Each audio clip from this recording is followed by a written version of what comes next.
This DVD training is for those seeking to grow more of their own food using as little store-bought feed or fertilizer as possible. The filming has been done on a family farm where we depend on these systems to grow a significant part of our diet. On the farm, we use about 30 acres of land.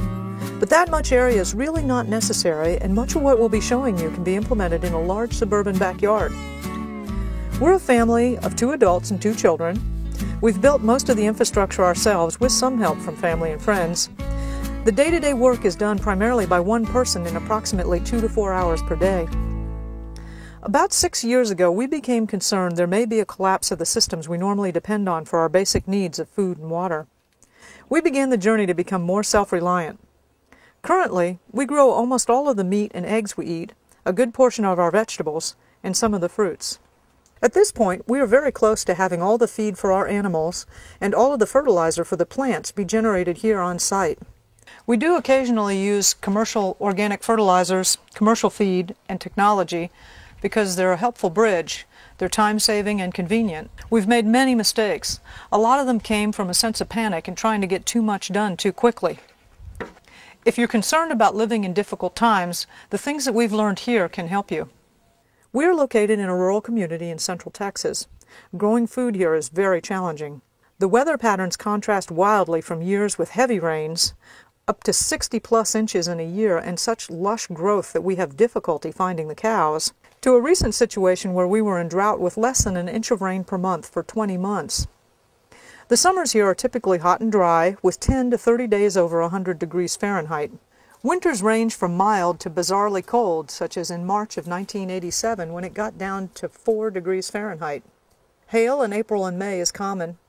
The last frost date is on average in mid-March, but we often have a late freeze in early April. The soil at this site is primarily sand with essentially no organic matter. The subsoil is orange-red clay at various depths. Sometimes it's up at the surface, like at the top of this hill. Sometimes it's up to 10 feet deep. Of the approximately 30 acres that we are using, most of the outer areas are pastures that are cross-fenced into separate paddocks for rotational grazing of the miniature dairy cattle. Note that we won't be focusing on large livestock or large acreage in this video. We present this to demonstrate that rotation of crops and animals is needed regardless of scale. From our experience to date, the approximately 20 acres of pasture can support 2 miniature Dexter cows if their calves are removed early. It takes a lot of land for a glass of milk. The bulk of our living and growing area is on less than 2 acres, and as already mentioned, much of what we will be showing can be fit into a suburban backyard. The principles are the same regardless of the size of land you have to work with. Our homestead, gardens, and orchard are located around the top of a hill. This is not an ideal location as hilltops have poorer soils, if any, high winds, and greater fire hazards. There are some advantages, such as generating power from wind and being able to feed water via gravity, but if you have a choice, growing food is often easier in a valley. There are many different ways to set up food production systems, and in this DVD training we show you what has worked at this particular site. It takes about a decade to get the skills and experience to become reasonably self-reliant. This is a multi-year journey with many challenges. We intend this DVD to be a video tutorial to get you started, and a reference for you to come back to as your skills and systems expand.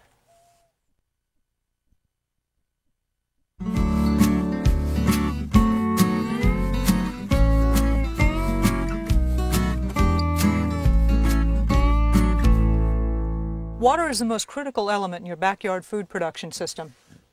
Not all water is the same. The different qualities of water depend on its source. Rainwater is the best water and is often called the gold standard for garden plants and trees. Nothing brings your garden to life like a good rain. Pond water is the next best water if the pond is healthy and contains life and fertility. Well water is usually good. Make sure you've had it tested to know if there are some minerals that need to be compensated for. And the worst water is the community or public water systems. But by all means, if that's what you got, use it. Water is such a critical element in the whole process, you should strive to have at least 3 different sources of water available to you. How much water do you need? Well, the answer to that question varies greatly by a lot of factors, but we can give you some guidelines to help you estimate your usage. First of all, your domestic needs such as drinking water, cooking, and hygiene is minimal compared to the requirements for irrigation of the garden and orchard. For example, Our household usage for a family of 4 averages around 30 to 50 gallons a day without any conservation effort at all. Similarly, poultry and rabbits use only a few gallons each day at the most. Your largest use of water will be for food-producing plants. To help you estimate your water needs, there's a simple formula which comes in handy for all sorts of water calculations. The amount of water that 1 inch of rainfall puts on 1 square foot of area equals 6/10 of a gallon. A rough guideline for fruit and nut-producing trees is that they require approximately 1 inch of rainfall per week. Note that your soil type affects your water usage. Clay-based soils may need less water than the estimated value, and sandy soils may need double or more water than the calculated estimates suggest. A very satisfying aspect of building soil has been to see how much less water our sandy soils need as we've increased organic matter and have better soil microbiology. The guideline of about 1 inch of water per week is also appropriate in the garden. You can use the same equation to estimate how much water you will need based on how many square feet of garden space you have. There are many other factors that affect your plant's water needs, such as the amount of mulch, the wind, and cloud cover. Watch the garden and orchard sections for more details on watering to get a better sense of how these factors affect water consumption. Our total water usage varies widely depending on the season. At the low end of the spectrum, which occurs during heavy regular rainfalls and mild temperatures, our total usage is only about 30 to 50 gallons per day, and that's primarily our household needs. At the other extreme, which occurs during the heat of summer in drought, we've used about 1,000 gallons a day, which included irrigating an orchard with approximately 40 trees, the 750 square feet of bed space in the garden, 8 cows, the poultry, and the needs of our family of 4 people, and other miscellaneous farm needs.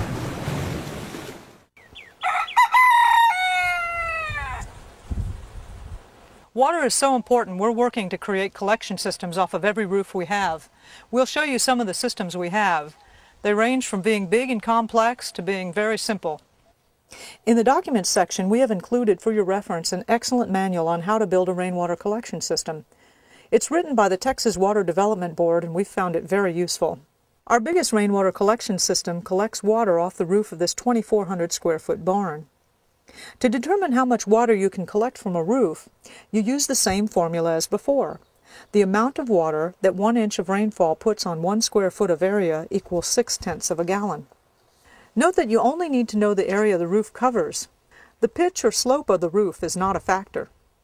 From the 2,400 square foot barn, we collect 1,440 gallons of water with every inch of rain that falls. There is a total of 34,000 gallons of storage capacity in these tanks around the barn. The location of the big barn at the top of the hill works out great for distributing the rainwater via gravity. Here are some details about how our system is built. Each tank is installed on a level platform made of homemade concrete, which is a mixture of sand and clay. After 6 years of use, although the wooden forms are falling apart, the platforms are solid and functional.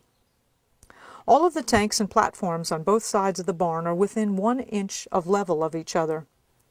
In a multiple tank storage system, the lowest tank dictates the maximum storage capacity of the system, so all the tanks need to be as level as possible. In the final section of this DVD, we will show you how to make and use a water level.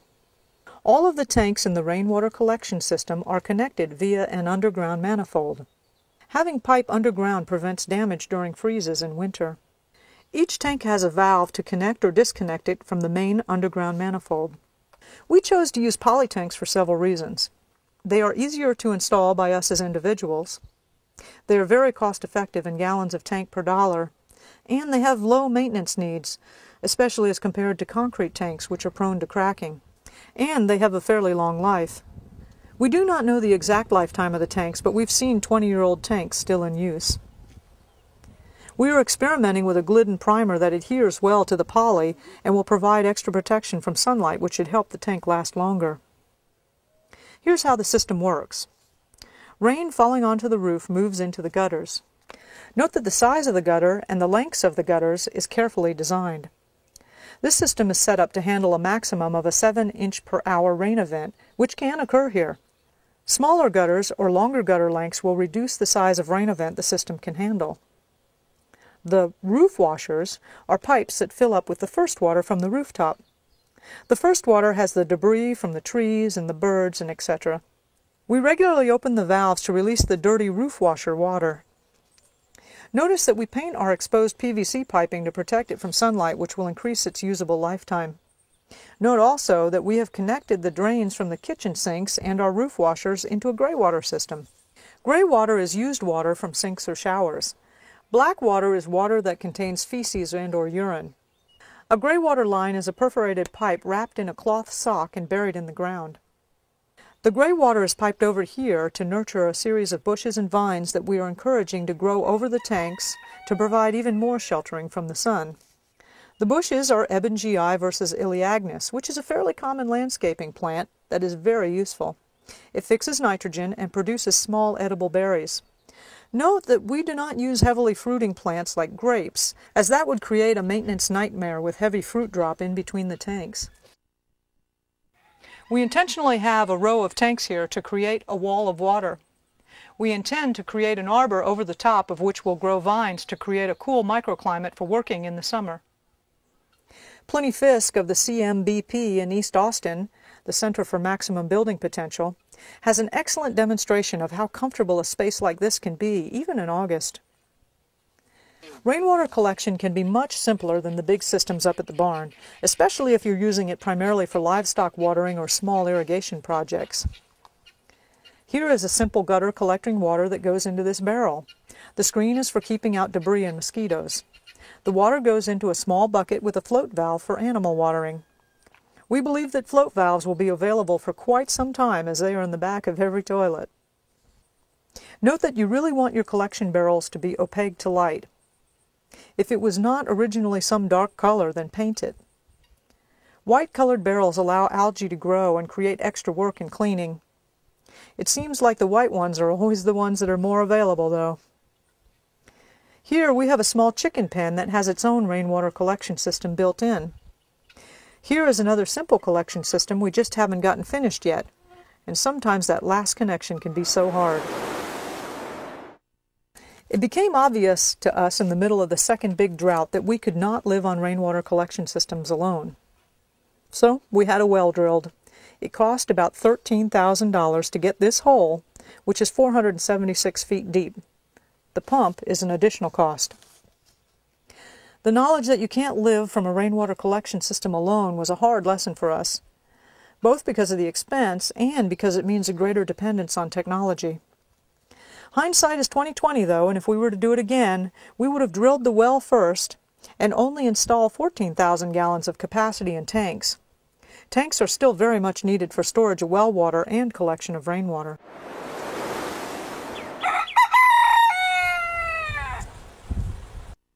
Most of us don't have a lot of room or enough water for a big pond, but even a tiny one like this really enhances your lifestyle.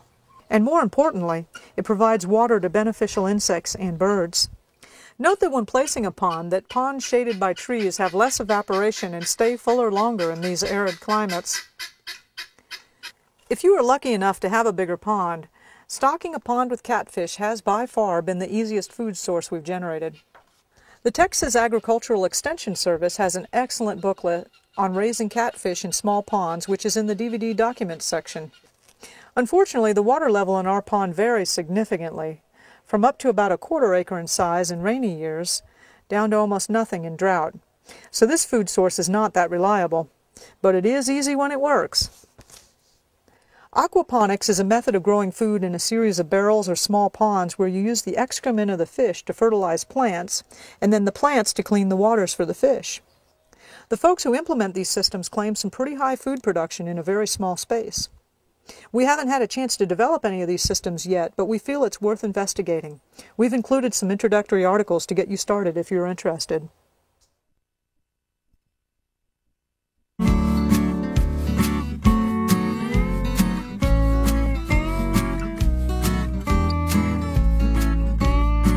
The heart of your backyard food production system is in the garden.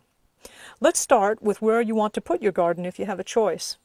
We tried 4 different places and learned a lot from each location. Many gardening books are written for gardeners in the northeastern part of the U.S., And that wisdom says to plant on the south-facing slope. So we put our first garden on this south-facing pasture. We laid out at least 4 or 5 layers of cardboard to cover the Bermuda grass, and then we piled up an 18-inch thick mat of hay on top of the cardboard. We punched holes through the cardboard and planted down in that. Here in Texas and most of the Southwest, we have an intensity of sun. With a continual wind and heat on that south-facing slope, we could never keep anything moist enough to grow. We also found that Bermuda grass has no problem finding its way through that much cardboard and mulch.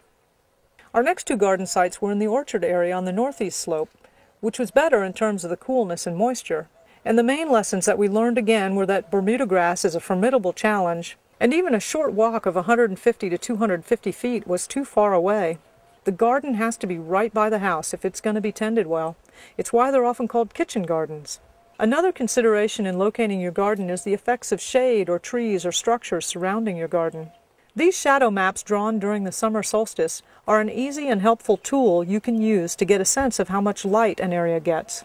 Getting morning sun and afternoon shade is an ideal combination for Southwest gardens. How much garden area do you need? Fortunately, a man named John Jevons has been working on this question since the 1970s. He's developed a complete method of sustainably growing food called biointensive gardening.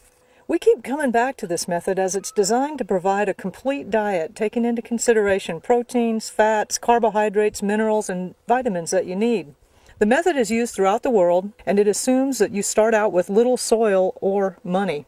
From the biointensive research, to sustainably grow the entire food needs of one person requires 4,000 square feet of growing space. This drawing shows 40 100-square-foot beds. You can fit these 40 growing beds into a 7,500 square foot area if the paths are mostly about 1 foot wide. This is the space needed for a complete vegetarian diet for one person. Now, of those 4,000 square foot of growing beds, 2,800 square feet are primarily for growing compost materials to replenish fertility in the system, and only 1,200 square feet is for active food production. The biointensive method focuses on a vegetarian diet, and many places in the world where his methods are used, the people can't afford any livestock. In our garden, we have a small rabbitry. The rabbits provide meat and, almost more importantly, fertilizer. Our setup here with 750 square feet of bed space and the 8-cage rabbit hutch is enough to feed one person fairly well year-round. Now, this is not a complete system, as it depends on bringing in cut greens and grasses for the rabbits and hay for both the rabbits and for mulch. Once it is established and you have the experience to manage it, it takes about 10 to 15 hours per week to grow all the food you need in a setup like this. Our inspiration for the garden rabbit synergy comes from a missionary group outside of Waco, Texas called World Hunger Relief. World Hunger Relief has a manual titled Backyard Food Production, which we highly recommend. They also offer courses and workshops. After trying the other locations, each with really big areas, we started this garden with just 1 bed and then added more space slowly each season. And we highly recommend that you start small.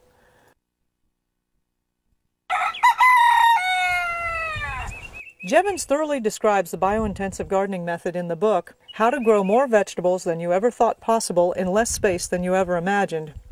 An easier introduction to the method is contained in the book The Sustainable Vegetable Garden, also written by Jevons. We can't teach you the whole method on this video, but here are some key points. In a new garden, measure and stake out a bed. Many of the beds in this garden are 4 feet by 12.5 feet for a total of 50 square foot per bed. This is actually an established bed, and we will explain why we have these trees in the middle of the row later in the section. For a new bed, if you can get a soil test done, that will help you determine what minerals can be added to enhance fertility. Adding soil amendments is only done once in the beginning of establishing a bed. ATTRA, A-T-T-R-A, the Alternative Technology Transfer for Rural Areas, has many free online resources for sustainable farming. They have given us permission to include in the documents section a paper discussing mineral content in a variety of homemade and commercial soil amendments. But before soil tests came along, people knew the soil quality by looking at the weeds that grew in it. And one source for that kind of information is a book called Test Your Soil with Plants by John Beebe. Different layers of soil have different levels of biological activity, and the biointensive method takes care not to overly disturb soil layers. If you have a clay-based soil, the soil is prepared by a technique called double digging. Here we have mostly sandy soil, and double digging is not necessary. If you have rocky soil, well, you're going to need to import your soil and have raised beds. In fact, if you can afford to buy good soil right at the start, just do that. If not, don't worry. You can grow your own over time. Growing soil is one of the foundations of the biointensive method. We mark the corners of the beds using this rebar and PVC pipe. The PVC can rotate easily when the hose is dragged around. Once the bed is laid out, you never step in the bed, but always stay on the paths. Stepping on the bed causes soil compression and damage to the roots. We use a kneeling board to distribute weight if we have to get onto the bed. Another key of the biointensive method is to conserve soil, space, and time. Seedlings are started in flats and then transplanted into the garden when they are large. Garden beds are only used by bigger plants. These are corn seedlings. Corn is not the best food crop in terms of calories and nutrition.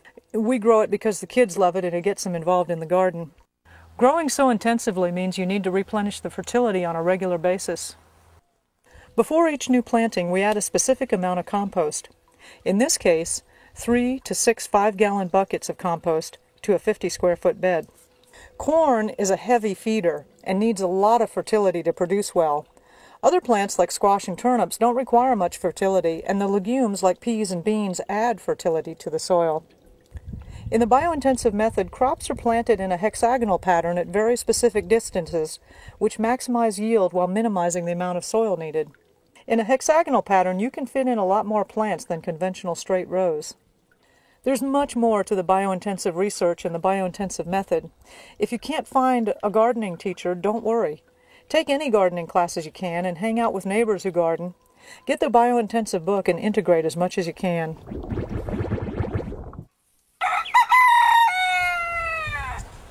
The secret to a green thumb is mostly fertility. The majority of common vegetable garden plants need to have good, rich soil to produce well, and we struggled for several years with many losses before learning this fundamental lesson. Regardless of your soil type, continually adding compost is the main key to fertility. Clay soils, sandy soils, rocky soils, compost fixes them all. So how do you make compost? Basically, you need lots of organic matter. If you recall, in the biointensive method, with the 40 growing beds, 28 of those beds are for growing organic matter just to make compost. Fertility is that important and that challenging. The plants in those 28 beds are sometimes called carbon crops. Making compost is easy. We've included several documents describing various composting methods in the documents section. Here's a brief overview, though. For the purposes of compost, all organic matter is divided into roughly 2 categories, browns and greens. Some examples of browns are dried plants, hay, newspaper, cardboard, and leaves. Some examples of greens are green plants, fresh grass, vegetable scraps, and manures. To make compost, you make a pile with a 50-50 mixture of greens and browns, you add water, and you let it sit. Turning the compost every few weeks will speed up the process.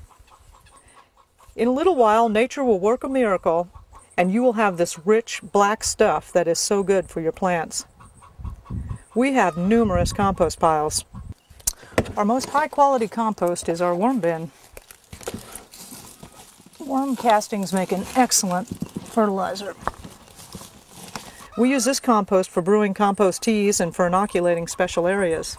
Brewing compost tea and manure teas are also an excellent method to help increase fertility. Teas can be brewed at home with just these simple supplies. We have directions to get you started in the documents section. Our second best compost pile is under the rabbit hutches. Note that these piles are protected by the garden fencing because chickens and dogs can easily mess up a compost pile, so the fencing is important.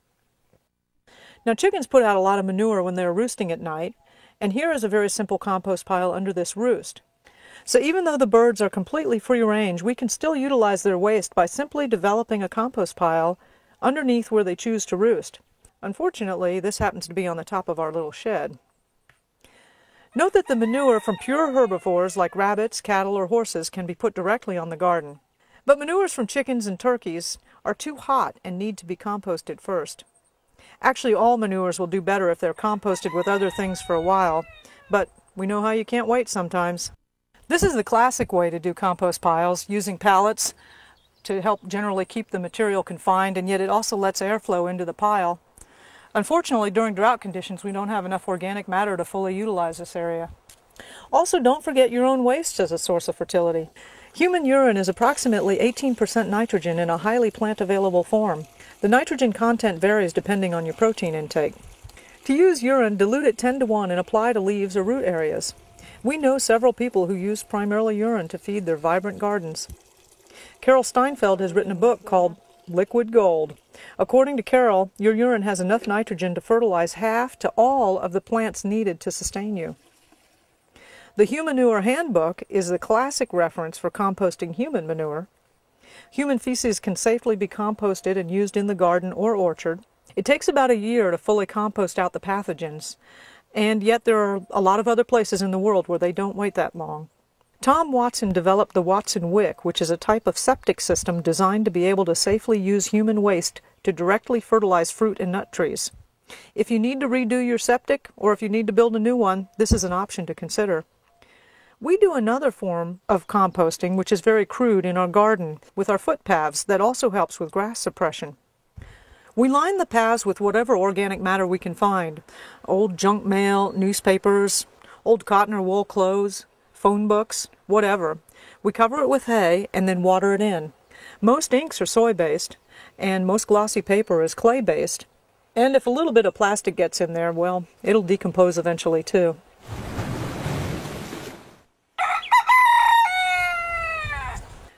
How much water your garden needs will vary by many factors. For example, on hot, clear days with high winds and sandy soil, you're going to need lots of water on a daily basis.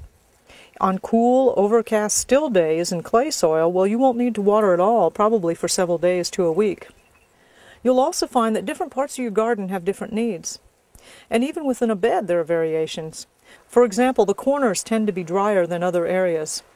There's an old gardener saying, "Water the edges and the center will take care of itself." A key concept to keep in mind is that you're watering the soil, not necessarily the plants. A classic way to tell if you've watered enough is if the surface of the soil is shiny for 5 seconds.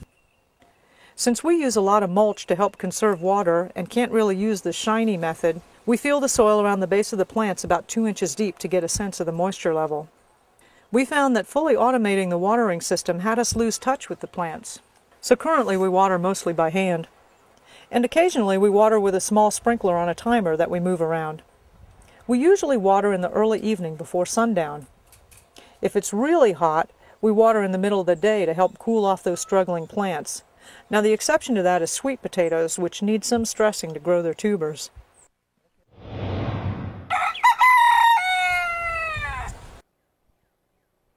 Wind causes stress to plants and dries out your soil, and that's why we have this windbreak all around the garden. On the outside of the fence, we are planting perennial evergreen bushes, which will become a natural windbreak, as this material is only a temporary solution. Of course, the windbreak bushes we plant will be something useful or edible or medicinal.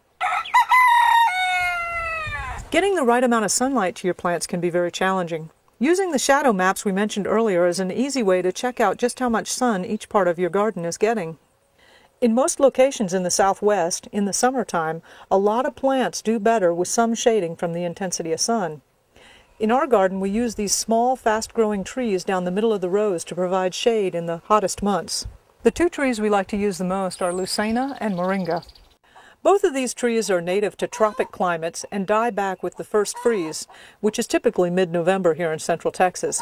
This is good, as we don't want shading during the winter months. We are filming in early June, and the Leucaena is already up and going. This plant grows rapidly. It will soon be providing the shade we need. Here's what the Leucaena looked like in August of last year. This row was planted specifically as feed for rabbits, and we have realized that this close of a spacing, about 1 foot, is too dense a shade to grow anything underneath it. Planting the trees 3 to 4 feet apart makes a better level of shading and sunlight for the vegetable crops underneath. These rows are oriented north-south, which allows sunlight during morning and afternoon hours, but gives a light shade during midday. Both the Leucaena and Moringa are heat and drought tolerant with many other uses. Leucaena is in the legume family and fixes nitrogen in the soil with its root system. This helps to fertilize the other plants grown around it. Also, Leucaena's young pods, leaves, and seeds are edible. The dead trunks left behind in winter can be left in place to make an easy structure to drape with protective coverings, or used as a scaffolding for vining plants. All parts of the moringa tree are edible and or medicinal. The leaves of the moringa are highly nutritious for humans and livestock alike. The moringa seeds can be used to purify water. In addition, these trees with their transpiration of water helps create a lush microclimate in the garden, cooling the area and reducing your water usage. There's just a tremendous amount of research available on both these trees, as they are used extensively in developing countries to alleviate hunger and malnutrition. See the document titled Plant Allies for Southwest Gardens, along with other information in the Documents section. Also, we will have more to say about Leucaena in the Perennials and Other Essentials section of this DVD. Most insects are beneficial to the garden. Malcolm Beck has written the classic book, Texas Bugs, The Good, the Bad, and the Ugly, which has some wonderful insights into the many dynamics of insects in the garden. In his book, Malcolm explains that nature primarily sends in insects to attack only weak or unhealthy plants. So the main answer to all bad bug problems is to make sure you have healthy plants. We have a two-step process for dealing with serious insect outbreaks. First, we let the chickens or guineas into the garden for a short time. The poultry have a preference for insects and they eat them first. We watch them, and when the chickens have finished the bugs and start eating the greens or scratching up the beds, well, then we run them out. The second step is we immediately address the underlying issue of weak or unhealthy plants by adding some fertility, checking the watering, weeding, mulching, or whatever is necessary. Some other more preventative techniques we use to minimize bug problems is we rotate our crops using different locations each year. This helps to disrupt insect reproductive stages. We use this graphical snapshot every few months to keep track of what was planted where. And although this is not a complete record-keeping system for the garden, it is quick and easy, and actually sometimes it's all we can do. Another technique is to always have a few things flowering in the garden, as that helps to keep the good bugs in the area. The good bugs often eat the bad bugs.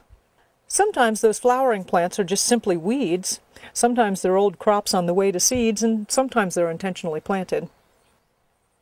Another option for bug problems that we are learning about is to eat insects. Some of them are downright yummy, and it sure turns an insect problem into an opportunity. We used to get very hung up trying to find the absolute best variety of vegetable plants. While having a good variety that is heat or drought tolerant does help, having good soil, adequate moisture, and the right amount of sunlight is by far going to get you more success. Your local garden club or gardening neighbor is the best source of varieties to use. Buying seeds in bulk and sharing with neighbors is a very cost-effective way to get seeds. To store seeds, the key thing to understand is that seeds lose their viability with exposure to moisture, light, and heat. Ideally, seeds should be stored in around 5% humidity, in the dark, below 50 degrees Fahrenheit. If you have a refrigerator available, store seeds in a tightly closed jar in the fridge. The cupboard above the stove is not good. Saving seeds from your own plants is ultimately the way to go. You can get crops that are highly productive and specifically suited to your soil and climate. We have included in the Documents section an excellent beginning book on seed saving written by Bill McDorman.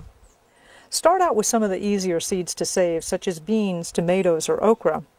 These do not need to be isolated, and the seeds are large and easy to handle. It really does take about a decade to become skilled in growing your own food. Getting started can sometimes be the hardest part, but here are some suggestions to get you going. First of all, get a compost pile going. Then start with one garden bed. Only add another bed every other season as your experience and skills grow. Initially, buy some starts from the garden center and wait to try starting from seed until later. Take all of the gardening classes that you can and visit as many gardens and farms as you get the chance. Get the Biointensive Gardening book by Jevons and start incorporating as much of his methodology into your efforts as possible. Don't worry yourself with seed saving or companion planting, moringa or leucaena or moon phases until later. We know there are pressures to get as much going as soon as possible, but starting small will really be the best use of your resources. Be prepared for failures and just keep on replanting. If nothing else, life will surprise you.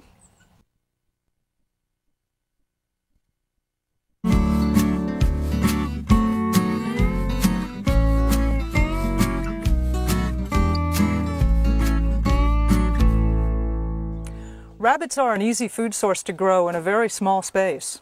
In our garden we have an 8-cage rabbit hutch. Each cage has 5 square feet of space. 1 buck and 3 breeding does take up 4 cages, and the remaining 4 cages are used to grow out the babies. You can get about 90 rabbits a year from a setup like this. The rabbit wastes are composted directly below, and this is almost more important than the meat or the fur that the rabbits provide. A rabbit hutch needs to be a comfortable space for the rabbits. They don't need a lot, but they do need to be protected from the elements. Using as much natural shade and protection as you can will reduce the building costs.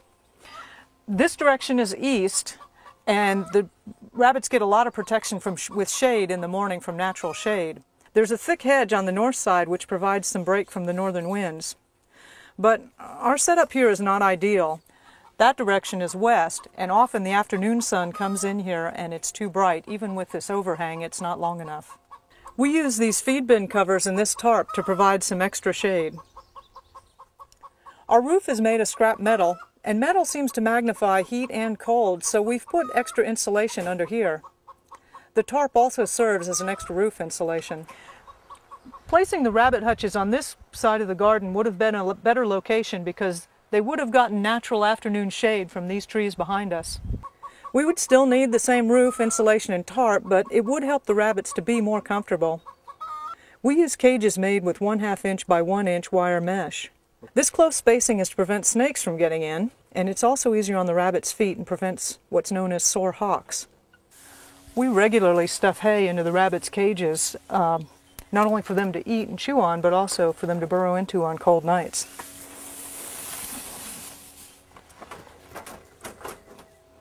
Each buck and doe needs its own individual cage. A newly weaned young litter can stay together in one cage for a while, but they need to be separated into smaller groups as they get older. Rabbits raised from babies together generally don't have a problem being in the same cage as they grow. But grown rabbits need their own cages or they will fight. Keeping the cages clean will keep your rabbits healthy. With these wire cages, most of the pellets and the debris falls through to the compost pile below, but they occasionally need to be cleaned. Rabbits need access to fresh water both day and night. Your watering system can be as simple as having a bowl in each cage. There's also some simple plans for making waterers out of old plastic bottles. To reduce the amount of work and maintenance, we use gravity-fed water from this tank to nipples in each cage. The system is easy to set up using 1/2 inch PVC. Note that the piping under the roof is insulated to prevent freeze damage, and this setup can go down to about 25 degrees Fahrenheit without problems. If we think it'll get colder, we simply drain the system using the valve and refill again after the freeze.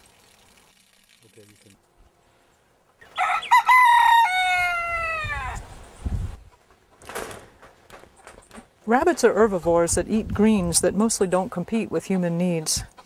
You do not want your rabbits too fat or too thin. Fat rabbits don't breed, and they don't tolerate heat as well as the lean ones. Too lean and they'll have health problems. Feeding them at a set time of day is also the best. In the spring and the fall, when there's such vigorous plant growth out here, almost all of our rabbits' diet just comes from the garden. Collecting greens for the rabbit is much more interesting than plain old weeding.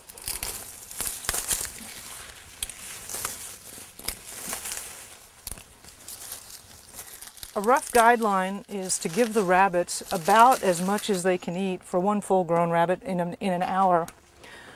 We give lactating mothers and babies 2 to 3 times that much, 2 to 3 times a day. A mature rabbit can maintain body weight just on grass and hay alone, but growing babies and lactating mothers need more protein. They need legumes like peas or beans, or vetch leaves, which are high-protein sources. A reason for growing the Leucaena in the garden is for the excellent high-protein rabbit food. In the warm season, rabbits eat Leucaena, moringa, sweet potato greens, mulberries leaves, and almost any kind of grass. Mostly in this garden is Bermuda and Johnson. In the cool season, you can feed them vetch, rye, oats, lettuce, beets, winter peas, and greens. Any time of year we feed them garden weeds, Yaupon holly leaves, prickly pear cactus pads, and hay. Rabbits' digestive systems can get bloated and kill them if you feed them old or moldy foods, so we only feed them fresh. Also, avoid feeding plants from the nightshade family like potatoes or tomatoes, or the mustard family like turnips. Also avoid broccoli and cauliflower type plants. Since many of the plants have low levels of toxins in them, don't feed more than 10% of any one kind of plant. During the late summer and the winter, we're using commercial rabbit feed for about half of the rabbits' diets. A grown rabbit on a maintenance diet only needs one of these small cans worth of food each day. But give mothers and growing babies as much as they want. In the documents section, we've included a research paper by Labas on the nutrition of different feedstocks for rabbits. This paper is very helpful in determining the quality of various foods. Also, the folks over at World Hunger Relief in Waco, Texas are working on quantifying a local sustainable diet for raising rabbits in Central Texas.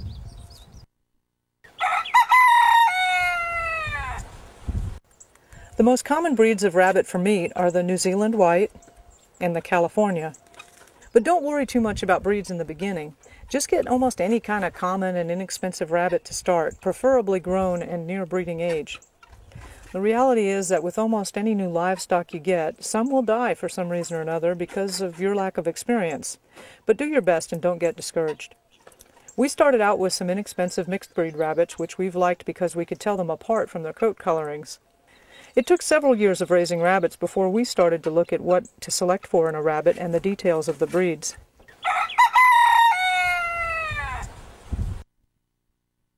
Rabbits breed like rabbits. Rabbits have powerful hind legs and sharp claws. Always wear protective clothing over your wrists. You can bleed to death pretty quickly from cut wrists.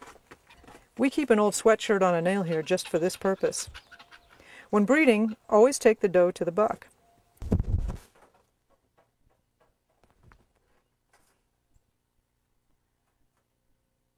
When the buck falls off, that's a take, and it really does happen quickly, just like all the jokes suggest. We have our does on a 2-month breeding cycle. We breed her, and 24 days later we give the doe a nest box with hay.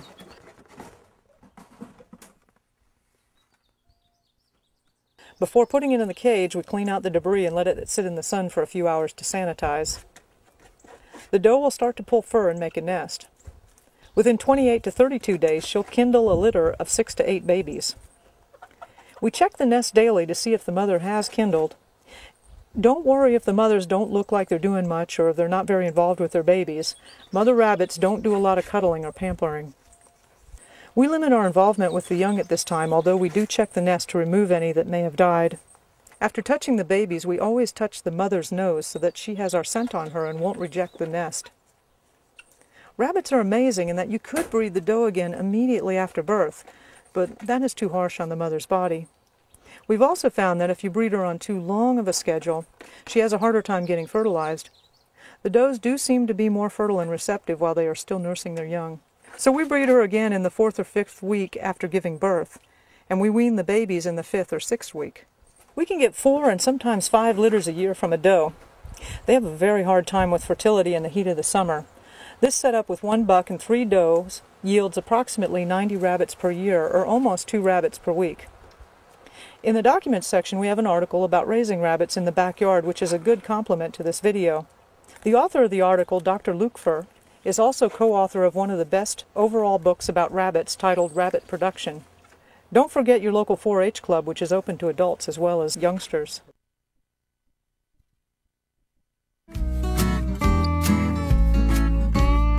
In many bioregions, it's easier to raise animals than to grow vegetables or fruit. The primary vegetation in this area is grass and brush, which animals can transform into edible protein and fat. Animals also deal with temperature swings and climate variations much better than vegetable plants and most fruiting trees. The argument that meat is a wasteful luxury is true when applied to commercial operations which feed grains to fatten animals for meat. In the systems we are presenting here, the animals are specifically chosen because they are herbivores or insectivores that eat food stocks that do not compete with human needs. A necessary part of the food cycle is the killing and processing of animals. Rabbit fryers are harvested when they are about 2 months old and weigh somewhere between 3.5 and 4.5 pounds.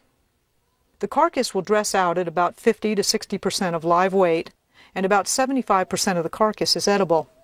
The process is easier if you don't allow the animals to eat for 12 to 24 hours prior to butchering. Rabbits are a good backyard food source in that they are easy to process and can be done just before cooking, so you don't need refrigeration. The butchering of all animals is about the same.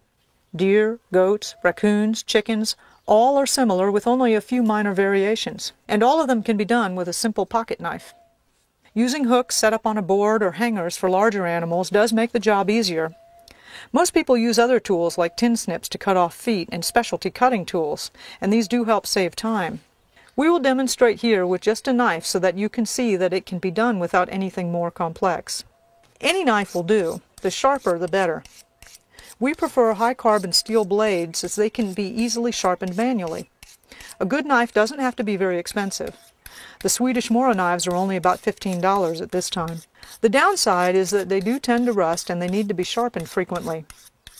Stainless steel blades stay sharp for a long time and don't rust or discolor, but they're very difficult to sharpen manually. Having a clean area to work in with running water makes the process much easier. It's not necessary, though.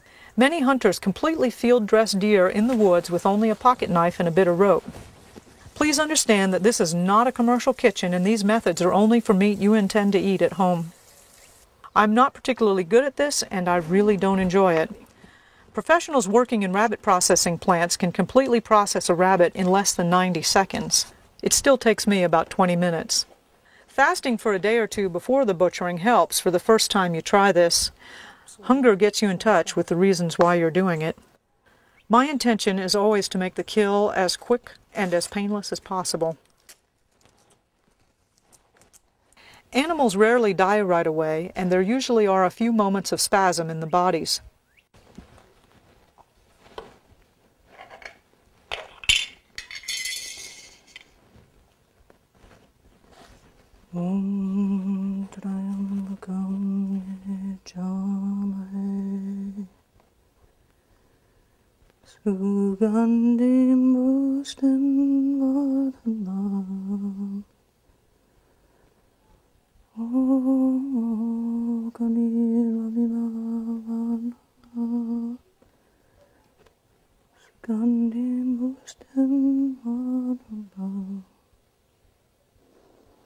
The first step is to wet the hide down, because if you've got running water to do that, it keeps the fur from getting all over the meat.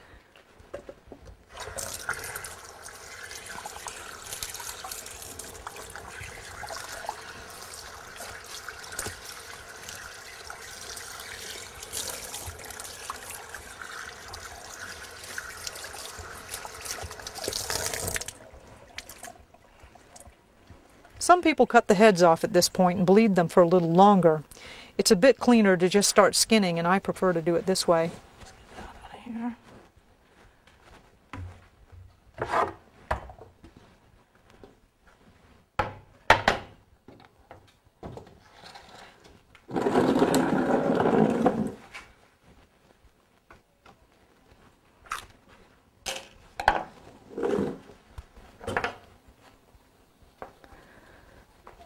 One of the first steps is to cut the fur off from around the hocks.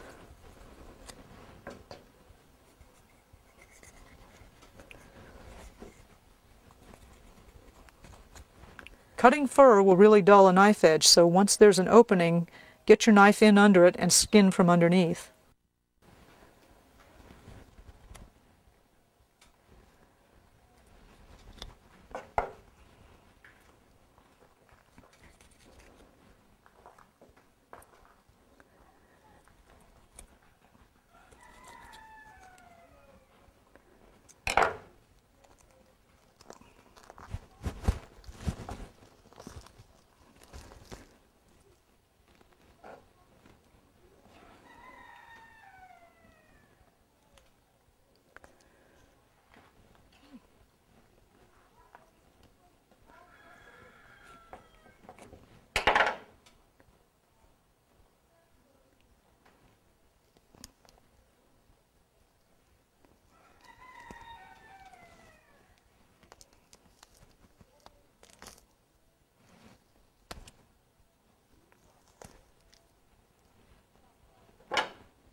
pull the skin off. If you are saving the skins for tanning, it's important not to use your knife, but to pull the skin off, as the knife cuts make the tanning process more difficult.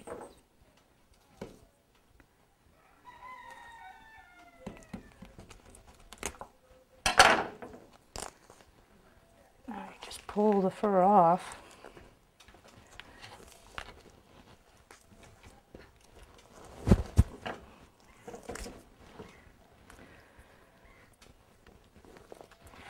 And it gets amazingly physical here.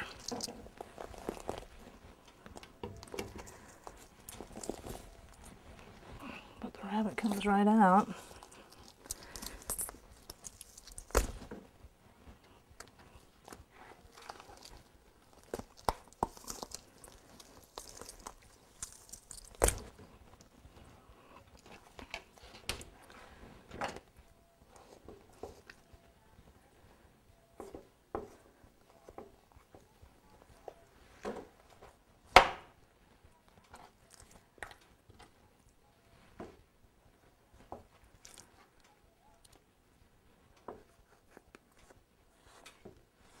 Cut the skin from around the forefeet and neck, and then cut off the head.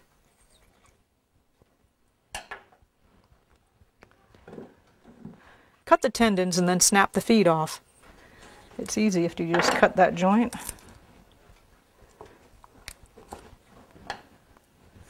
And then twist it or pop it off.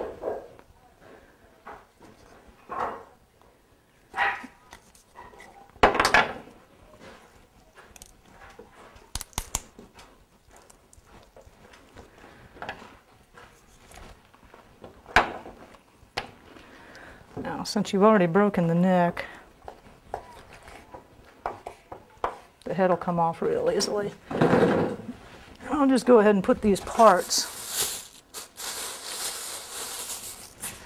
in a plastic bag to save as dog food for later.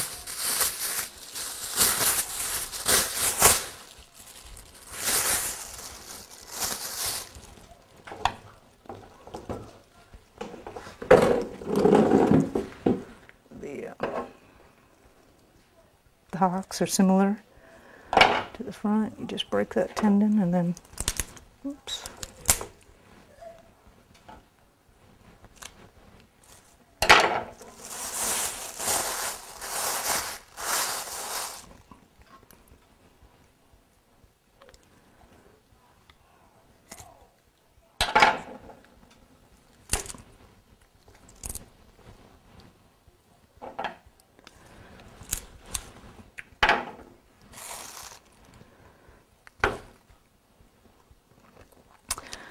Okay, now at this point, since we've got a little bit of mess, I'll often rinse them off just to clean things up a little bit.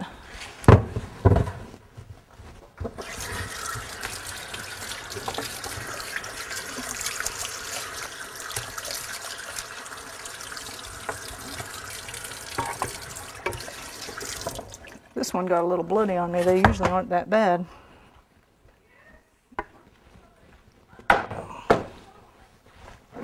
Oops. This is where we get to the point. And see, sometimes you do have tremors. The rabbit is not alive. That's just his body. Make a slit in the belly, and there are the guts.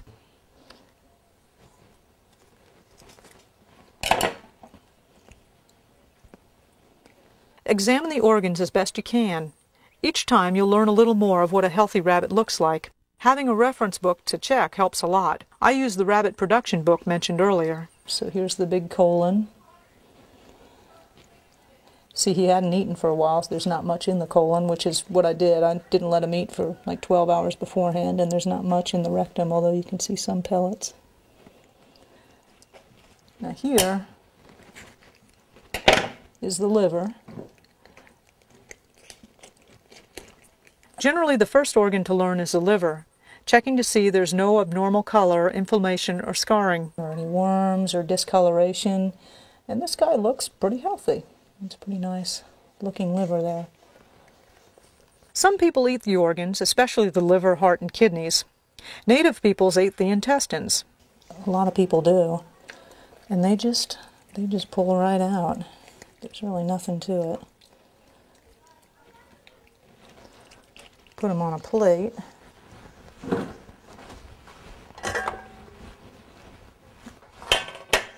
And we'll have a doggy that really wants to eat that. Now you want to get the kidneys out. And this fat by the kidneys is highly prized in some cultures. And again, the fat in the kidneys.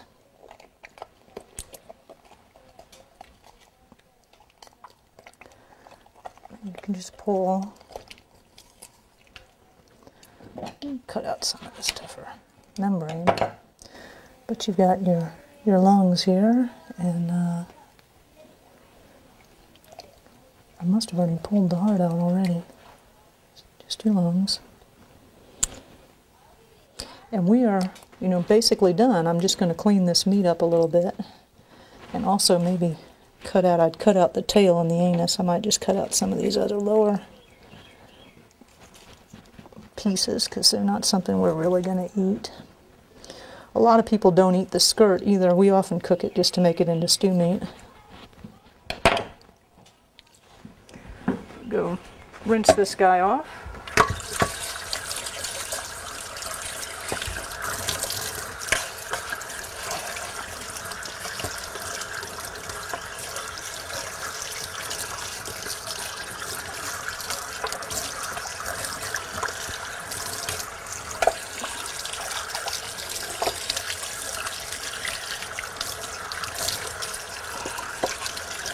Often just rinsing through.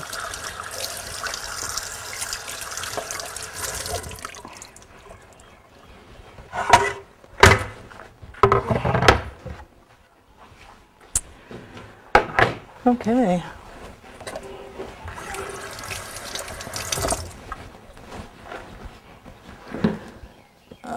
Now I'll just kind of feel around with my knife here. It's not an exact science by any means. Not for me, anyway.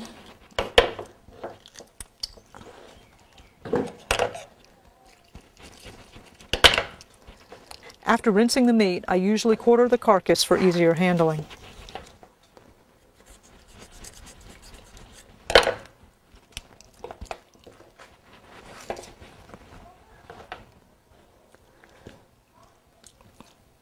Turn him over so you can see him a little better.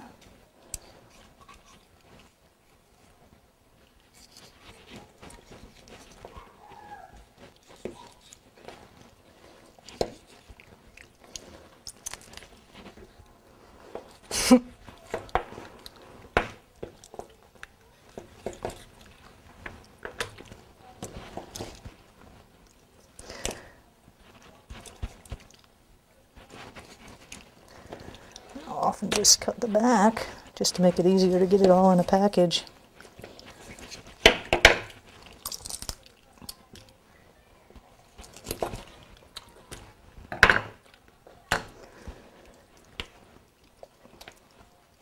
And there you've got most of your pieces.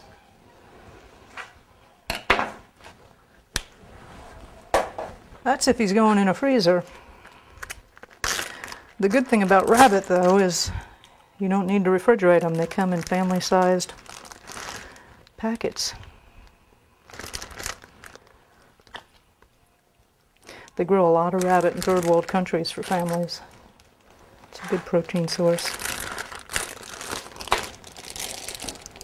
At this time, we primarily use the organs for feeding the dogs.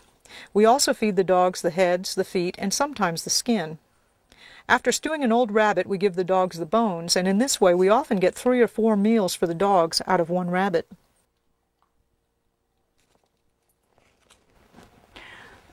Now, some tanning you can do with simple chemicals, and in those furs we'll package up and put in the freezer, but some skins, since we've taken it off like this, and it's almost like taking a sweater off of somebody, you can just put it over some 2x4s and let it dry like that. We have some articles explaining those methods in the documents sections. We've been experimenting with using fire ants to clean off the excess fat and skin from the hides, and this is an example of it. and it actually turns out to be a pretty good tanning job. Make sure you put the hides where the dogs can't get to them. We have read that you can use the skins to make glue, and there's the possibility of selling the fur to hat-making companies. If nothing else, the skins make good dog food.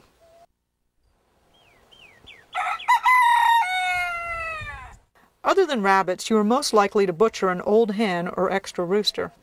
Older birds are best cooked by stewing, and in that process the skin is not critical. Since skinning is faster than pulling feathers, we often skin those tougher birds. But for chickens that we want to keep the skin intact on the carcass, the process has only small modifications from the butchering of a rabbit. First, the bird is killed by cutting into the neck or brain, and the blood is drained into a bucket. Next, we dry pluck any feathers or down that we want to keep. Then we dip the birds into hot water, which is around 180 degrees Fahrenheit, for about 2 minutes, which loosens the feathers and makes it easier to pluck. Note that a simple fire pit can be made out of an old barrel and some pieces of rebar. A metal garbage can works well if you don't have a big pot. After soaking in the hot water, we pull out all of the feathers. Then it's very similar to rabbit processing, in that we cut off the heads and feet, we remove the anus and tail, we open the abdomen, and remove the guts. Next, cut out the craw, which is a sack of small rocks the chicken uses to digest food. It's located near the collarbone. Rinse the meat to clean it, and you are done. All of the scraps can be fed to the dogs.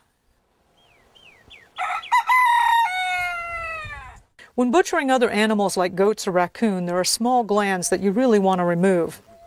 They are usually near the skin and often go out with the skinning process, but check with someone knowledgeable before butchering them.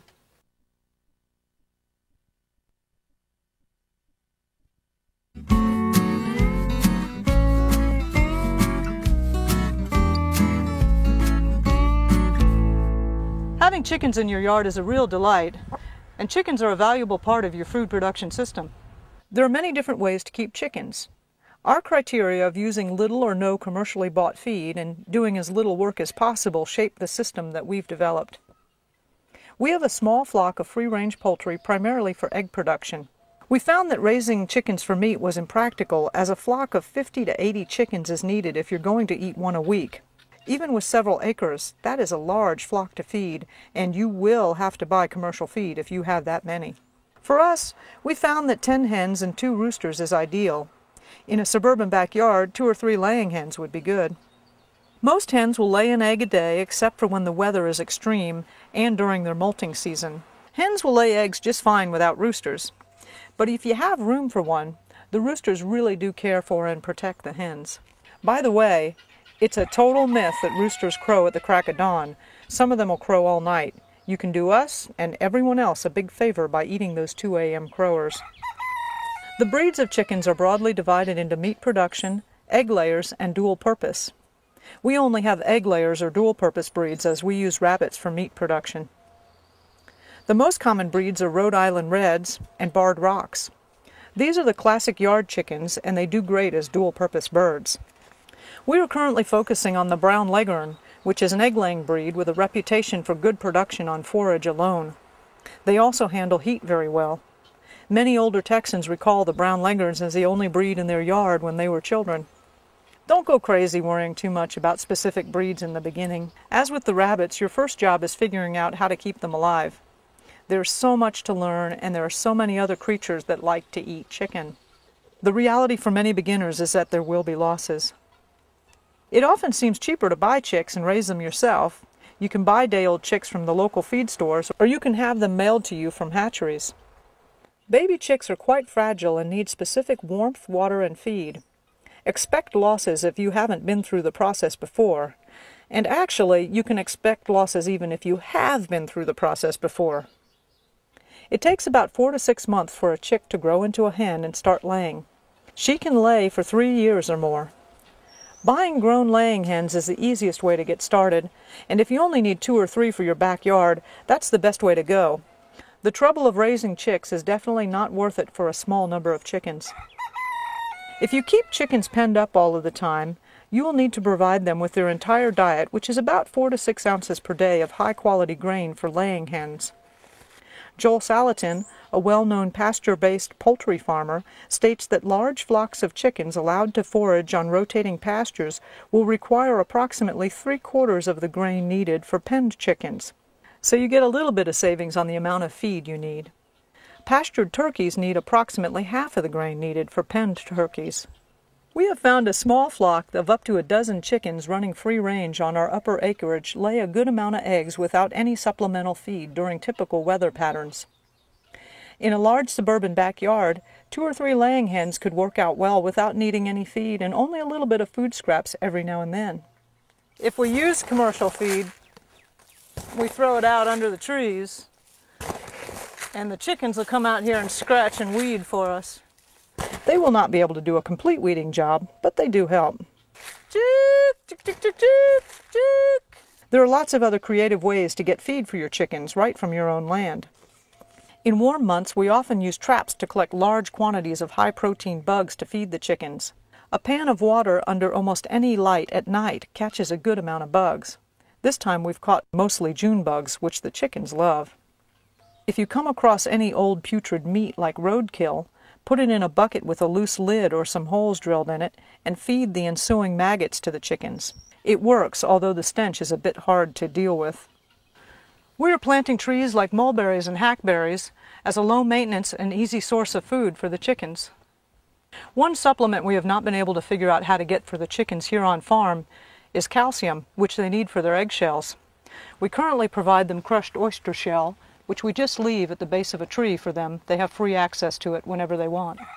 All livestock need access to fresh water. For our free-range birds, we have several buckets fed via rain barrels. When we have to pen up some birds, we use this bucket and trough setup. The bucket holds the water that goes into this homemade trough with a small float valve. And this chicken tractor has a rainwater system with waterer built in. Just a simple can with water works well if their time in the pen will be short. We found that this style of commercially available waterer works well. These plastic ones are difficult to use and easily grow algae. Our chickens are completely free range, which means we do not keep them in a coop in the day or night. They roost in the trees. We like this approach as the birds can get those early morning bugs and go about their business without our having to open or close any doors. Having a dog or dogs to protect the poultry at night is essential if you want your poultry to survive in a free-range system like this. If you do not have dogs to protect your poultry, then you will need to have a very secure coop for them, and we mean secure. Those predators have all night, every night, to figure out how to get in. We've learned that raccoons will dig to at least the length of their arms before they give up, so having a protective skirt of at least 8 inches around the outside of the coop, or walls buried at least 8 inches deep, is necessary. We recommend a strong, small opening wire mesh for the sides of the pen. Chicken wire is actually not that good. It's not strong enough and the openings are large enough for some snakes. You would be amazed at how wild creatures can figure out how latches work, and raccoons easily open doors secured with multiple bungee cords. Lots of folks do keep chickens safe in coops, but be aware that there may be some losses while you learn what works and what doesn't. For sizing a coop, a general guideline is that each bird will need to have about 4 square feet of space. If you're not going to let them out during the day, you need an additional 10 square feet per bird. Chicken coops need to be cleaned out about once per week. Since a lot of hens lay early in the morning, many folks have a system of keeping the chickens penned up until mid-morning, letting them out after they lay. You will need to provide some feed for the chickens for the morning and give them a bit of feed in the evening to entice them back into the pen. The big upside is you get all of the eggs. One of the downsides with totally free-range chickens, without having them in coops, is that we don't get 100% of the egg production. So, it's Easter all the time. We've gotten good at setting up places where we know they will want to lay. It's not as hard as it sounds. Even with a free-range flock, it's a good idea to have a small coop or pen. When you get new birds, keeping them in a pen for a few days helps them to get acclimated to your yard. And sometimes you need to isolate birds or separate them. A chicken tractor is a small coop you can move around. The idea is that the chickens will weed, till, and fertilize the area inside the tractor, and you don't have the chore of cleaning out the coop as you just simply move it to a new location. We found that this was not very effective for deep-rooted weeds like Bermuda grass, and moving the tractors got to be more work than it was worth. but the chicken tractor can be useful in some situations. Keeping a small flock of chickens for eggs is an easy-to-implement piece of your food production system. With a small free-range flock, you can basically get eggs for free with little or no input in feed. Using a small coop or buying feed is a good way to start. Your first time as a chicken owner, expect some losses and don't get discouraged if you have to try several times before you get the predator protection, feeding, sheltering, and watering all worked out.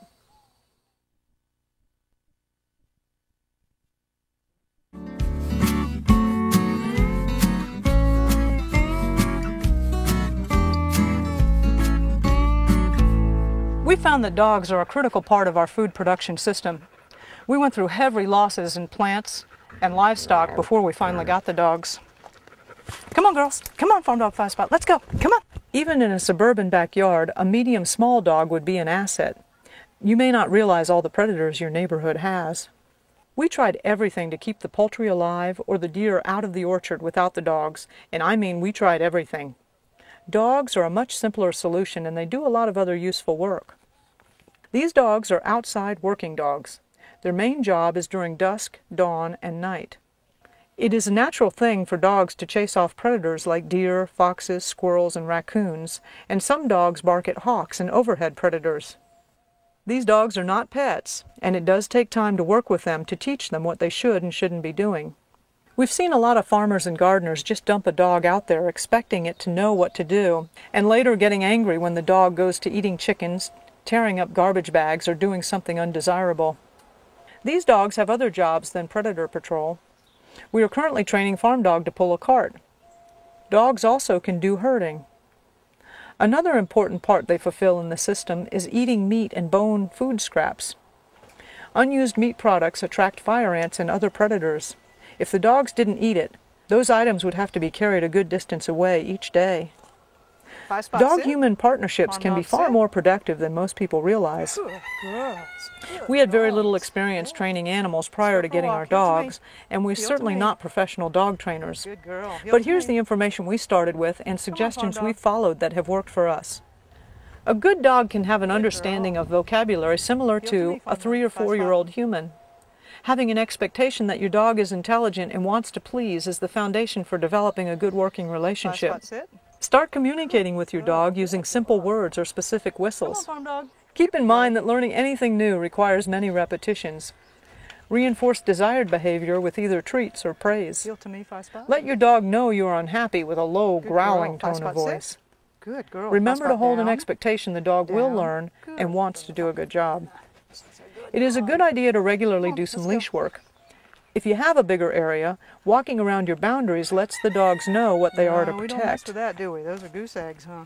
Yes, you can train a dog out of eating chickens after they've done it. You do have to be harsh, and you may have to repeat the process 2 or 3 times, but they do learn. Both of these dogs ate poultry in the past, but they've learned not to do it anymore.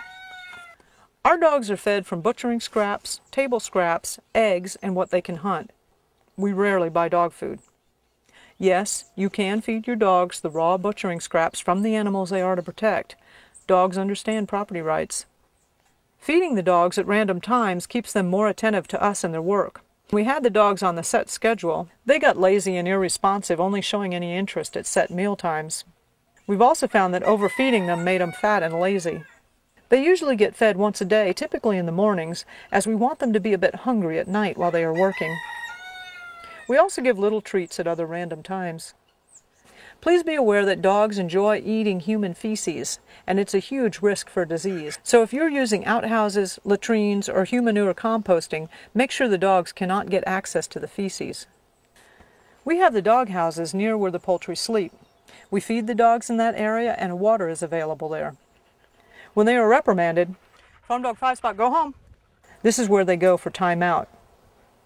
We used to have a kennel, but found that a chain hung from a nearby tree is more effective for restraining them when needed. To make sure the dogs have easy access to every area we need protected, we cut this hole into the fence which lets the dogs through but keeps the geese in. We intentionally only have 2 medium-sized dogs. The dogs need to be big enough to handle the larger predators, and not too big so we don't have to buy feed for them. In a suburban backyard, a 25-pound dog would be a good size. Having dogs a bit on the smaller side means that they sometimes need support. For example, when facing a pack of javelina or a group of coyotes, our dogs sometimes need help.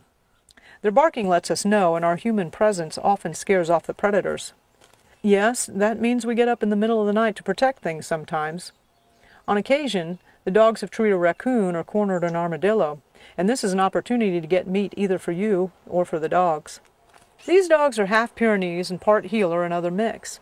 We spend a lot of time looking for good working dogs. That does not mean registered or purebred. It means we've seen their parents and grandparents at work herding or protecting livestock. If you can find a grown trained dog, that is best, as puppies are a lot of work. If you can't find some actual working dogs, then staying with breeds that have been working with humans historically is a good bet, such as the Pyrenees or the Heelers or Border Collies.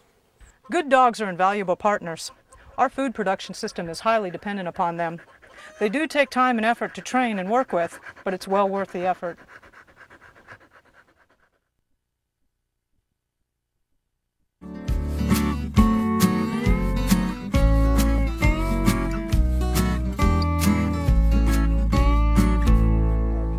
Perennial plants are an important part of your food production system. Perennial plants are bushes, vines, and trees that you plant once and they continue to grow year after year. They require time and energy from you with little returns in the early years, but as they mature, they're easier and much less work than annuals. There are many resources available that focus on perennials that are edible and or useful. The Complete Book of Edible Landscaping by Rosalind Creasy and Perennial Vegetables by Eric Tosmeyer are two examples. Forest gardening or food forest are terms used to describe methods of food production based primarily on perennial plants. Robert Hart, a modern proponent of forest gardening, began to focus on perennials as he and his brother were getting on in age and needed systems that were less labor-intensive than annual vegetable gardening. An important point for all of us to consider. The biggest challenge with perennials is finding the right plants and locations for them so they will thrive and produce with the least amount of effort on your part. A house or other building creates different habitats called microclimates. The west side of the house tends to be hot and dry. Often a big deciduous tree is planted on the west side of the house, so the house will be shaded in the summer and warmed in the winter. If you don't have a big tree for shading, then this is an area for those southwest desert plants like yuccas, cacti, or Mexican oregano. Mediterranean plants like olives, rosemary, and grapes can also work well. We have a small nursery on the east side of the house. The east side has that precious combination of morning sun, afternoon shade, and close proximity to your daily attention that will support more tender non-native plants. The southern area of our house has partial shade and is an edible lawn, which this summer we are growing watermelons, black-eyed peas, and assorted birdseed grasses. These are not perennials, but annuals that can reseed themselves year after year. Wild edibles such as plantains, lamb's quarters, and dewberries also show up in the lawn. The northern side of the house is an area for plants that like heavy shade. In addition to the plantings around the house, we are developing two perennial food areas, one in the post oak thicket and the other in the orchard or forest garden area. A hill also creates microclimates. If you recall, at this site, the barn is located on the top of a hill. So we chose the north side of the hill for our orchard, which we hope to evolve into a forest garden. The post oak thicket is a project where we are planting within an existing forested area. As the desired young trees grow, we slowly cut out the surrounding existing trees. Almost all plants require watering in the first year as they get their root systems established, and most will require ongoing watering and fertility beyond the first year to produce well. Forest gardening methods can ultimately develop food production systems that do not require irrigation after they have been matured. But those are very long-term projects, and they also require lots of water in the early stages. It sounds obvious, but make sure that you have your watering system set up before you plant. Most of the plants around your house can simply be watered via a hose. Of course, you can also set up automatic irrigation systems. In the post oak thicket plantings, we move a hose around to water planted trees. This area has lots of shade, and we have built berms behind the base of each tree to help capture and hold water. The leaf fall from surrounding trees also gets caught in the brush we've put in the berms. This creates a natural, almost effortless mulching system that also helps to retain water. Even in the heat of summer, we only need to water about once per month in here because of the shading, berms, and mulch. We found that watering once a month, dragging a hose to all the different trees here, was not that bad of a chore. There's only about a dozen of them that we irrigate in this area. The orchard is irrigated by a more complex irrigation system. The water is fed via gravity from the rainwater tanks up on the top of the hill. There are no pumps in the system, only valves to let the water flow or stop it. The main water line is a 2-inch diameter pipe. There are 4 levels of the orchard where we have 1-inch lateral lines. The dimension of piping in an irrigation system is critical. Get somebody knowledgeable in sizing if you're going to be running very large lines. In gravity-fed systems, the available water pressure is usually low. This mister is operating at about 8 psi right now. The first level in this orchard is just about 18 to 20 feet below the level of the water tanks when the water tanks are full. For gravity-fed systems, a key formula you need to know is that for every 10 feet of drop in height, you get 4.33 psi in water pressure. Most irrigation equipment expects at least 20 psi or more, which is a common household level. Even though they're not rated for this low of a pressure, just try several different varieties of misters and sprayers, and you'll find one that will work well enough. In clay-based and loamy soils, drippers in the soil disperse water well. In sand, using drippers, we've realized the water just drops straight down, and we've switched to using misters as they spread the water over the root zone better. The great benefit to an irrigation system is that it saves a lot of time in watering. But be prepared. Once installed, the irrigation system will regularly still need maintenance. Drippers get plugged up, lines get cut or crimped, and hose connections leak.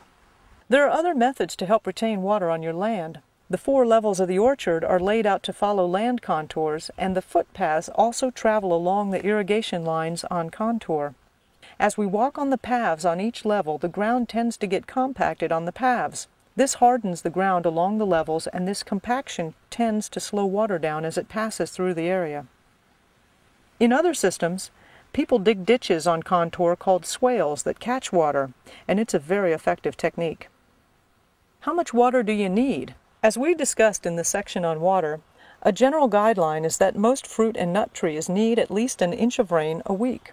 And an inch of rain translates into about 0.6 of a gallon per square foot. As the root system expands, you'll need to water more. In sandy soils, you'll need 2 to 3 times as much. During the heat of summer, we water trees once every 5 days. Just as in the garden, the key to healthy, productive perennials is the correct amount of fertility. And all of the methods discussed in the garden area are appropriate for fertilizing your perennials. In our orchard, we rely on 2 main sources for fertility: nitrogen-fixing plants and geese. Using nitrogen-fixing plants is appropriate for any size yard, and they should be used in every system. Using geese is only practical if you have at least a half an acre or more. Even if you don't have room for geese, it's a good example of how to integrate animals into your food production system. Nitrogen-fixing plants are the long-term key to fertility in the orchard. To review, the nitrogen fixers are plants that have a beneficial relationship with bacteria on their roots that allows them to get nitrogen from the air. Yes, a healthy soil should have some air down in it. Most of the nitrogen-fixing plants are in the legume family and come both as annuals and perennials. Planting annuals around your trees like peas and beans in the summer and clover and vetch in the winter help to increase the fertility of the area. You get the most nitrogen benefit if you cut them down and use them as mulch before they go to seed. In addition to annuals, we use a lot of nitrogen-fixing trees. Most of the nitrogen-fixing trees have other benefits than helping to build soil. They are often fast-growing, provide a nice dappled shade, and have edible leaves or pods. Here are some of the nitrogen-fixing trees we have in this orchard. You've met Leucaena in the gardening section, and we use Leucaena extensively in the orchard. There is information on propagating Leucaena in the More Essentials section of this DVD, and written materials in the Documents section. This autumn olive is a small deciduous tree that fixes nitrogen and produces an edible berry. This one makes an excellent companion to this persimmon tree. Growing these trees together is a form of homemade fertilizer. Not only are the roots intermingling, but the extra leaf drop in the fall helps the persimmon. We're growing these honey locust trees with the intent that they will grow and become big canopy layer trees. The locusts are fast growing. This small seedling will become a big tree in just a few years. We planted this black locust only 3 years ago. It's done very well with almost no irrigation. If you noticed, it's planted in a ditch on contour. We are planting these honey locusts not only for their nitrogen-fixing properties, but especially for their long, sweet pods, which are similar to those on mesquite trees. Just like the mesquite beans, you can make a syrup or an intensely sweet flour from the pods. We have recipes available in the documents section. We're especially interested in using the beans as a homemade sweet feed to keep our cows happy and interested during milking time. We have a lot more information available on nitrogen-fixing trees in the documents section. Geese are a good complement to an orchard if you have room for them. We put fresh water into shallow tubs placed beneath our fruit trees. The geese love it, and they bathe and preen, copulate, and of course defecate in the water, making a good old mess, which is wonderful stuff for the fruit and nut trees. We rotate the tubs around the orchard, and every tree gets this liquid fertilizer every 2 or 3 months. We found the Chinese geese are excellent egg layers, laying from approximately October to March here in central Texas. A goose egg is delicious and huge, equivalent to 3 or 4 chicken eggs. We collect and eat the eggs until about February, when the hens start setting to raise up a brood of new young goslings. Geese primarily eat grass and actually show disdain for grains unless there's nothing else available. They don't eat many broadleaf plants, but they do eat some. They do not eat bugs. They require shade in the summer, as everyone in Texas does, but no significant housing in the winter because they do have goose down. They need fresh drinking water every day. We use buckets gravity-fed from drums. These buckets simply need to be turned over each day to be emptied and then filled back up again with water from the drum. You should have 2 of these drinking water buckets for redundancy, and so you can slip off for a day if you need to. Goose meat is a dark, short-grained meat and is very tasty with no overly strong flavor. As with any livestock, goose is always better young, but we have eaten them several years old. Just boil the meat on a low heat for several hours and use in stews. Geese can fly a little bit, but it's more comical than practical. A 2 to 3 foot fence easily keeps them confined. Geese will need protection from predators. If you don't have a dog for protecting them, they can be trained to return to a pen each night. The fertility is the main reason we have the geese. Getting eggs, down, and feathers and meat is a real bonus. Filling up the water buckets and pans is a daily chore which can be skipped occasionally, but it's basically free fertilizer and is much easier than hauling in manure or compost from other sources, which we don't really have anyway. Finding the best species of tree for your site can be difficult. In southwest climates, the trees that are easiest to grow produce foods you probably aren't used to: mesquite beans, persimmons, jujubes, autumn olives, prickly pears, and yuccas. The majority of fruit and nut trees sold in nurseries and catalogs are grafted trees. That means the bottom part of the tree is from one plant, and the top part, which will bear fruit, is from another tree. Grafting ensures you get a known quality of fruit, like a Jonathan apple or a Granny Smith. Some seeds, like apples, produce highly variable trees, and you have no idea what the fruit will be like, and most often in apples, it is bitter and sour. We initially started out with all grafted trees because that is what is widely available, and those are the fruits that we were familiar with. But we rarely plant them anymore, and we do not recommend them. Most grafted trees are inherently weaker and shorter-lived than trees grown from seedlings. The fruit from native or well-adapted trees is not as familiar as the grafted trees, but in a lot of cases it really comes down to having any fruit is better than none. And when some of it escapes, you'll be helping your bioregion in providing good genetic material for food stocks for the area. There is a whole world of plants out there that produce edible or useful parts. Another resource to help you is a free online database of useful plants called Plants for a Future. Although the species we have growing here may or may not work in your area, we'll go on a quick tour of some of our trees to give you some ideas. These peach trees were some of our original plantings. They are all grafted trees on semi-dwarf rootstocks. In this region, it is typical to expect a good crop in peaches 1 out of 3 years. We are still trying to decide if the amount of fertility, water, and work is worth the effort. This June Gold here was our only producer this year. We got about 35 pounds of fruit from it, which if you check in your Grow Biointensive book, you'll see that that's at the low end of the possible yields. We're experimenting with these peach tree seedlings that we got from a friend. We're hoping that they'll produce a lot better with much less care. Some folks are very concerned about invasive species. In our opinion, if a plant produces something edible and useful or fixes nitrogen, then please invade us. This particular 5-leaf Akepia vine is probably a problem in other bioregions with higher rainfall. But here it has produced a delicious fruit within the first year with very little water and minimal care. If it starts getting out of control, we can use it for compost or check its edibility for livestock. These persimmon trees were planted 5 years ago, and they've produced for the last 2 years. Here in Texas, trees with thorns seem to do the best. These 2 jujube trees were planted 5 years ago. They have not yet started producing. We have planted several mulberry tree seedlings this winter. These trees grow quickly. Not only will the mulberries be good for us and the chickens, but the leaves are good forage for rabbits. We got this elderberry as a root sprout from a friend. It's only a year old and it sure wants to be here. These are pawpaws. These are East Texas natives. This plum was planted 5 years ago. Most of the blossoms this spring got killed by a late frost.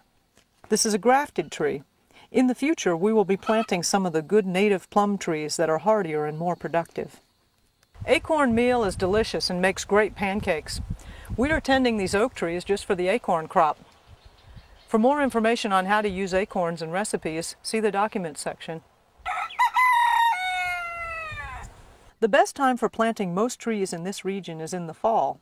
That way the trees can get a good start on their root systems long before the onslaught of summer. We find that trees that come in this size pot are the optimal size. They have a big enough root ball to get established, and yet they're still cost effective.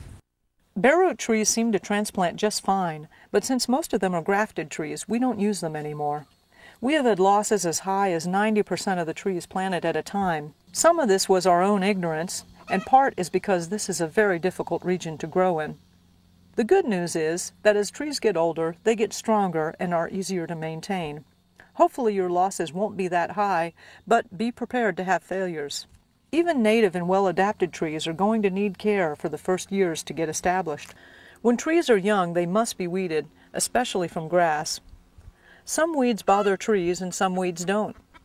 We've seen lamb's quarters and grass essentially starve a young tree to death. These cowpen daisies and camphorweed do not seem to bother the trees at all. Learning these relationships is hard won. Mulch is extremely important in the summer months to help retain moisture. The absolute best mulch is wood chips, as their slow decomposition involves a fungal process that is also very beneficial to the tree. Wood chips are expensive and not easy to get, though. So if hay is what you got, use hay. Cut weeds, leaves, pine needles, corks, old cotton clothes, all those things also work. Our normal rain cycles are heavy 1 to 3 inch rains once or twice per month. Under those conditions, we like a thicker 4-inch mulch which absorbs and holds a lot of that moisture. During drought conditions, when rainfall comes in thinly 1/8 or 1/4 inch splatters, then our mulch is just a thin layer. Hopefully the size of your yard and your budget will limit you to only a few trees to start. Don't torture yourself with an acre. Talking with neighbors and maybe getting some seedlings from them is the best way to find good plants for your area. Befriend the folks at the native plant nursery nearest you. Other local nurseries and sometimes the county extension agents can be helpful. Set up your watering system before you start digging. Plant nitrogen-fixing plants at all levels first, the herbal, the bush, and the tree layers. When you think of fruit, ignore your grocery store background and start exploring what grows naturally in your bioregion. You may already have some food sources such as oaks, yuccas, or mesquites in your yard. When you choose your trees, go for the native or well-adapted seedlings that will produce with the least amount of water, fertilization, and attention. And since you are exploring unknown territory, be prepared to make a lot of mistakes.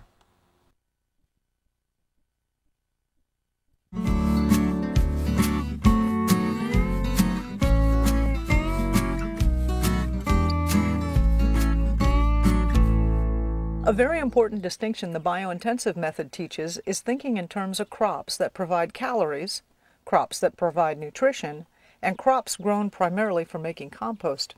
When thinking of calories, the Irish potato is the main vegetable that comes to mind for most people. Unfortunately, it's very difficult to sustainably grow Irish potatoes in much of the Southwest. In order to germinate, the potato needs to get below 55 degrees Fahrenheit.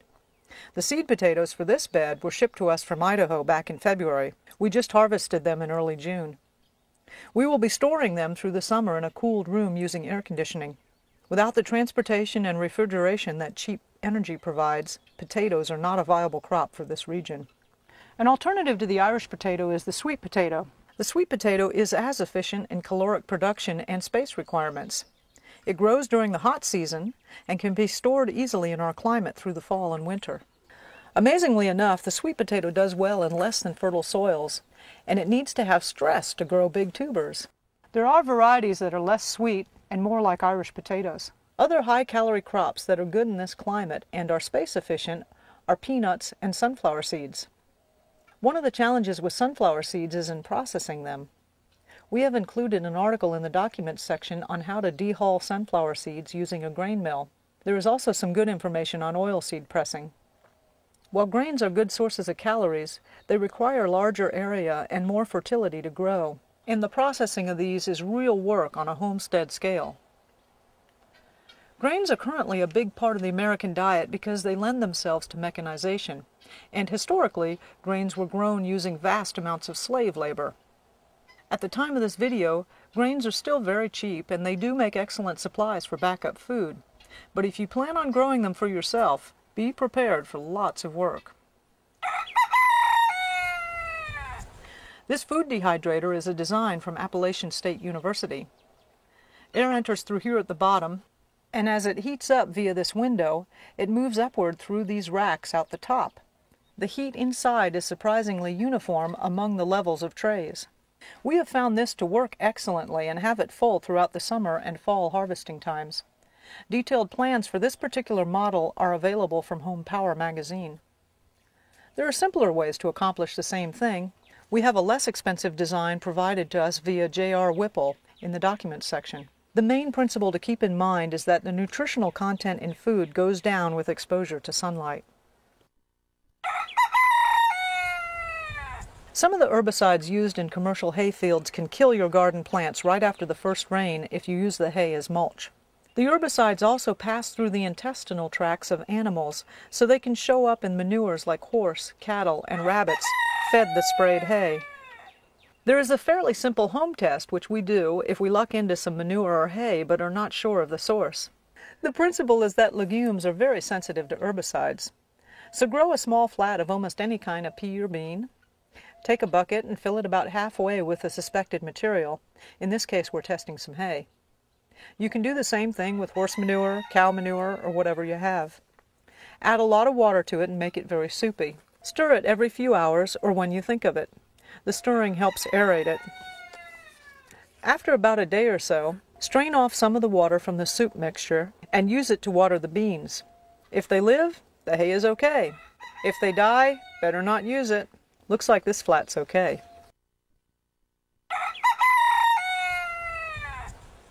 There are two main things we've learned about fire ants. The first is that the anti-fuego mix developed by Sabino Cortez and Malcolm Beck is highly effective against fire ants in addition to other insects. It is commercially available in local nurseries, but it's also easy to make at home. We have a short write-up in the documents section describing how to make it and several uses of the mixture. Basically, it's made from orange oil, compost tea, and molasses.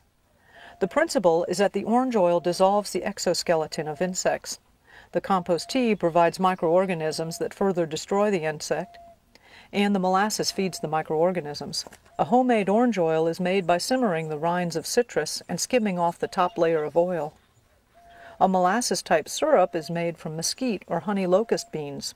Check out the recipes in the document section. And any of your compost piles provides the microorganisms. The second thing that we've learned about fire ants is that if you totally wipe them out in an area, the cut ants move in. And cut ants can destroy your garden and orchard within a day. Since the fire ants do much less damage to crops, we've learned to live with them. We treat mounds in places we walk, and we leave them alone otherwise. Fire ants really like protein, especially meat. If we are having a problem with cut ants, we put out a bit of meat near the plants we want to protect, and the fire ants will come and end the cut ant problem. As we've changed our lifestyle towards more physical labor, we've had a lot of injuries. Cuts, bruises, punctures, scratches, lacerations, strained muscles, fractures. Having a decent first aid kit and knowing how to use it will become more and more important to you. Hog panels and T-posts are very long-lasting and very useful. We use them in many places for trellises and arches.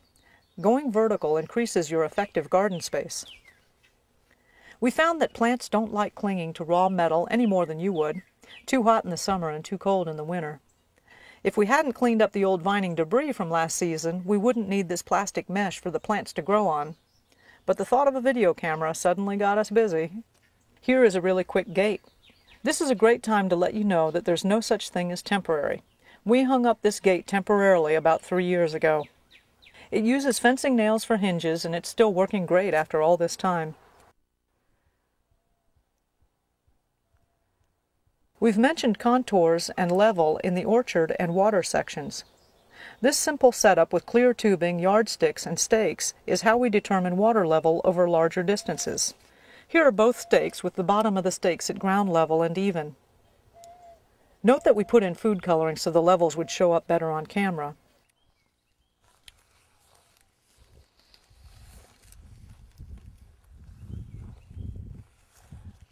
Oops. Get that vertical.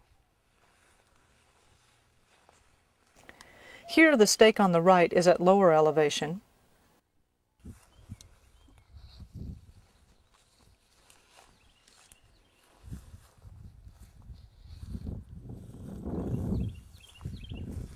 Here the stake on the right is at higher elevation. You move your level along, and when you've got it level at the second spot, you mark that spot with a stake. And then you'll continue to move it along. This is the contour which we've marked out for visibility.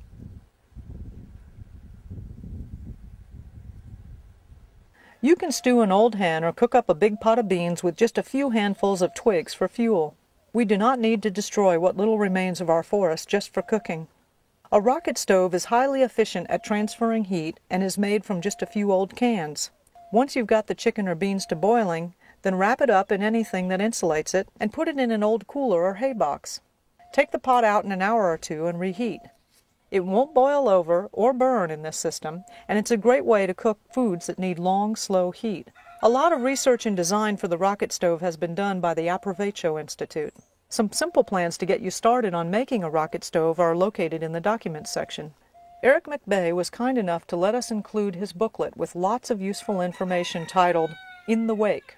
There is information on water collection, water filtration, latrines and gray water, quick lighting, and lots of other useful information in the event of a crash of the grid. Print it out just in case. Lucena is often started from seed in March or April in a protected area. The best directions for the process are in the World Hunger Relief Manual on Backyard Food Production. Here is an overview of the process. The seeds need to be scarified either by pouring boiling water on them or by nicking them with a knife or a pin. Let them soak for 12 to 24 hours. The seeds will swell up.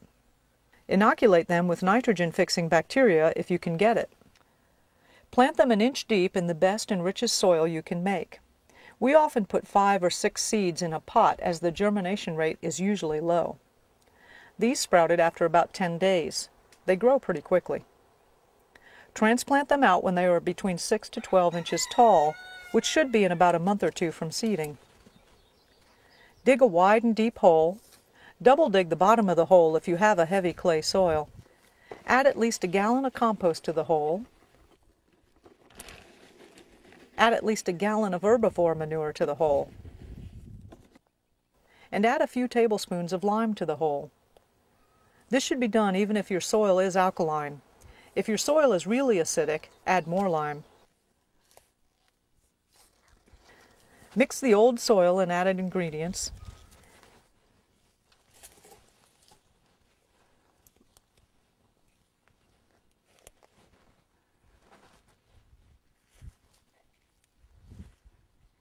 Plant the seedling 3/4 of an inch deeper than it was in the pot.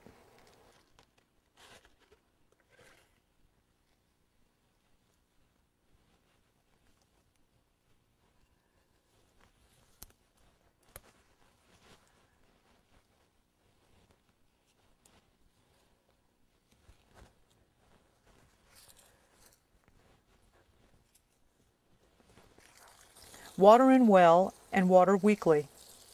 They will grow about 1 foot a month. In the second year, it comes back as a multi-trunk tree with an amazing amount of leaf matter.